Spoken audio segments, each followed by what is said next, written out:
इकडे भंडारा जिल्ह्यातही सध्या मुसळधार पाऊस बरसतोय। भंडाऱ्यातले गोसेखुर्द धरणाचे सर्व 33 दरवाजे अर्ध्या मिनिटांनी उघडण्यात आलेत। धरणातून सध्या 1,53,000 क्युसेकनं पाण्याचा विसर्ग सुरू झालाय आणि त्यामुळे वैनगंगा नदी दुथडी भरून वाहते। आता भंडाऱ्यात पावसानं काहीशी विश्रांती घेतली आहे। याचा आढावा घेतलेला आहे आमच्या प्रतिनिधींनी, आपण पाहूया।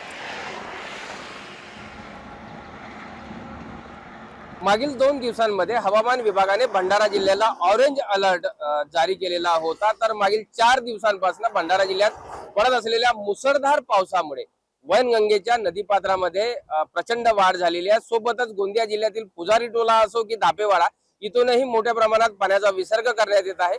आजही हवामान विभागाने ऑरेंज अलर्ट दिलेला असला तरी पहाटे नंतर पावसाने उसंत घेतलं आहे आणि आता सूर्यप्रकाश निघालेला आहे।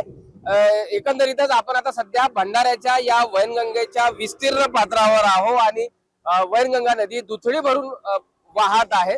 या वैनगंगेच्या पात्रावर पवनी तालुक्यामध्ये तयार करण्यात आलेल्या गोसेखुर्द धरणाच्या पाणी पातळीतही मोठी वाढ झाली आणि ते नियंत्रित ठेवण्यासाठी भंडारा शहरामध्ये पूर परिस्थिती निर्माण होऊ नये याकरिता गोसेखुर्द धरण प्रशासनाने ही सर्वच्या सर्व 33 दरवाजे सध्या आता उघडलेले आहे आणि तिथून साधारणतः 1.5 लाखापेक्षा अधिक क्युसेक वेगानं पाण्याचा विसर्ग करण्यात येत आहे।